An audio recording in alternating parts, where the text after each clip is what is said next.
अस्सलाम वालेकुम दोस्तों, कैसे हैं आप सब लोग? ठीक हैं? उम्मीद करता हूँ सब खैरियत से होंगे।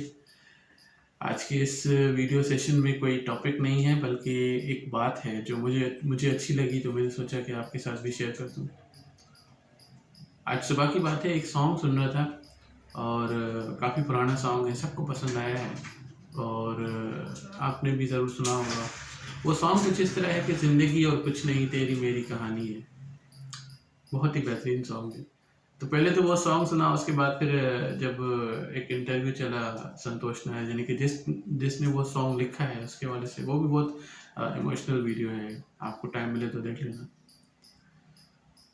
उसको उस दोनों वीडियोस को देखकर एक बात माइंड में आ गई। हम सब इंसान जो है वो दौलत को कमाने के लिए हर दिन मेहनत करते हैं और दौलत सिर्फ इसीलिए कमाते हैं कि हम अपने ज़िंदगी के पहिए को चला सकें। और दूसरी बात ये कि दौलत एक वक्त तक या एक मुद्दत तक हमारा साथ देती है, यानी कि चाहे दुकानदार हो तो मुनाफा लेता है, उठाता है महीने के आखिर में, या सैलरी वाला बंदा होगा तो उसे सैलरी मिलती है जो पूरा महीना चलाता है। लेकिन जैसे ही उसके आखिरी महीने के एंड वाले दिन होते हैं वो ख़त्म होने वाले होते हैं, या तक तो उसमें पैसे भी कम पड़ जाते हैं, फिर वो इंतज़ार करता है कि हमें अगले महीने की सैलरी मिलेगी, फिर हम अपने इस पहिए को खुशहाल तरीके से चलाएंगे, अच्छे तरीके से चलाएंगे।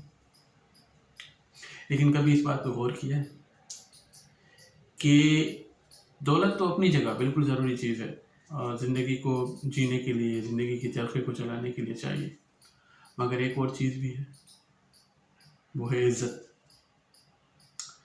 इज़्ज़त वो तोहफ़ा है, वो इनाम है, क्या कहूँ कि ऐसी नेमत है जो इंसान 3 चीज़ों को मद्देनज़र रखते हुए कमा सकता है। नंबर 1 कि इंसान को अपना दिल साफ रखना चाहिए। नंबर 2, उसको जो भी काम मिले अपनी पूरी ईमानदारी से करे। और तीसरा, जिसको वो जिम्मेदारी जिसने दी है, उसको वो जिम्मेदारी इतने अच्छे तरीके से पूरी करके दे कि सामने वाले की उम्मीदों से भी ज़्यादा बात अच्छी निकले। और जब ऐसा वाकई होता है कि जब आपको कोई जिम्मेदारी देता है और अब उस जिम्मेदारी को उसके भी उम्मीदों से कई गुना अच्छा करके देते हैं, तो सामने वाला न फ़कत सिर्फ खुश होता है, बल्कि उसकी दुआएं तो मिलती हैं, लेकिन दुनियावी दस्तूर के हिसाब से, दुनियावी प्रूफ के हिसाब से वो आपकी फाइनेंशियली हेल्प भी करता है। कभी गौर करना, आपकी जो फीस थी वो तो आपका हक था ही, आपका जो इंसेंटिव था, आपकी जो अमाउंट थी वो तो आपको मिलेगी, कंफर्म है, ड्यू है। लेकिन वो जो एक्स्ट्रा मिल रहा है ना, वो कहाँ से आ रहा है? वो इसलिए आ रहा है कि जब आपने पूरी ईमानदारी से काम किया, पूरी लगन से काम किया, आपके दिल बिल्कुल साफ था, आपकी नीयत और आपका इरादा यही था कि मैं जो भी मेहनत कर रहा हूँ, बस मेरा जो बॉस है या मेरा जो मालिक है या जिसने मुझे टास्क दिया है वो मुझसे खुश रहे। तो इसमें जब इंसान इज्जत कमाता है तो इज्जत की कोई ड्यूरेशन नहीं होती। जैसे मैंने कहा ना कि दौलत की ड्यूरेशन होती है, सैलरी उठाओगे 30 दिन में ख़त्म, मुनाफा उठाओगे 30 दिन में ख़त्म, फिर अगले महीने का इंतज़ार करो।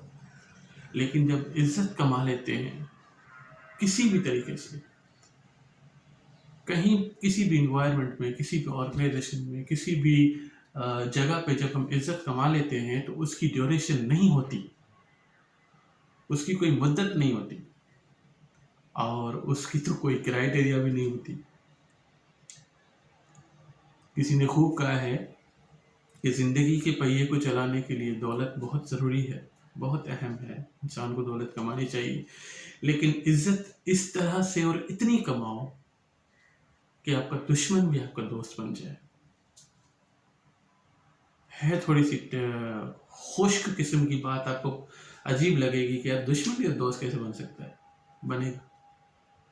दुश्मन भी दोस्त बनेगा अगर दुश्मन की डायरेक्ट नहीं इनडायरेक्ट हेल्प कर डाली। हालांकि इसे करते तो कोई भी नहीं है, लेकिन फिर भी ऐसा रेयर रेयर केसेस में आपको देखने को मिलेगा। एक एग्जांपल देके आपको समझा देता हूँ। आपका एक दुश्मन है और आपसे उसकी दुश्मनी इस मामले में है कि उसने आपको कोई फाइनेंशियल लॉस दे दिया, यानी कि कोई माली हिसाब से कोई धोखा दे दिया या चीटिंग कर दी, या इससे भी 2-4 स्टेप आगे जा रहा हूँ, कोई मर्डर वाली सिचुएशन है, यानी कि किसी ने आपके सामने वाले ने आपके फैमिली में से किसी को अटैक कर दिया है। और अब इस सिचुएशन में तो नफरत अपनी पीक पॉइंट पे पहुंच जाती है। लेकिन अगर आप में वो बर्दाश्त है, आप में वो सब्र है कि तुमसे तो दुश्मनी का बदला लूंगा ही लूंगा, तुमसे तो दुश्मनी का बदला लूंगा ही लूंगा, लेकिन अगर अनकंडीशनल ऐसी सिचुएशन हो जाती है, ऐसे मामलात बन जाते हैं, ऐसे हालात बन जाते हैं कि कोई ऐसा शख्स जो उसके ख़ानदान से ताल्लुक़ रखता है लेकिन आपको पता नहीं है कि आप उस शख्स का उससे ताल्लुक़ है, आपने उसकी किसी तरीके से मदद कर दी, वो किसी हॉस्पिटल में था, उसे पैसों की ज़रूरत थी या उसे खून की ज़रूरत थी या किसी तरह की भी कोई भी हेल्प की ज़रूरत थी, आपने अनकंडीशनली कर दी, ये सोच के कि वो ज़रूरतमंद है। आपको तो पता भी नहीं था कि वो उसके ख़ानदान का हिस्सा है। तो ये बात जब वहाँ से खुलती है कि मुझे फ़लाँ शख्स ने मेरी मदद की थी, तो ये रिज़ल्ट भी ऐसा आता है। वो सामने वाला माफ़ी तो मांगेगा, वो बोलेगा तू मेरी जान लेना चाहता है, जान ले ले, ठीक है मुझसे गलती हो गई, लेकिन आज से तूने मुझे खरीद लिया। तो ये होती है जब हम इज़्ज़त कमाते हैं तो इसकी कोई ड्यूरेशन नहीं होती, इज़्ज़त ता ज़िंदगी चलती रहती है, यहाँ तक कि इसका असर नस्ल दर नस्ल भी चलता है। आपने इसका भी एक ये चीज़ ज़रूर नोट की होगी कि अगर दादा ने कोई इज़्ज़त कमाई है तो उसका असर बाप पे आता है, फिर उसको मेंटेन रखा जाता है, फिर उसका असर तीसरी नस्ल पे आता है, यानी कि बेटे पे आता है। ये नस्ल दर नस्ल चलता है। इज़्ज़त कमाना और उसको मेंटेन रखना ये भी बहुत ज़रूरी होता है। तो आज की इस बात को मैं यहाँ पे कंप्लीट कर रहा हूँ। अपना बहुत सारा ख्याल रखिएगा और मुझे दुआ में याद रखिएगा। अल्लाह हाफिज़।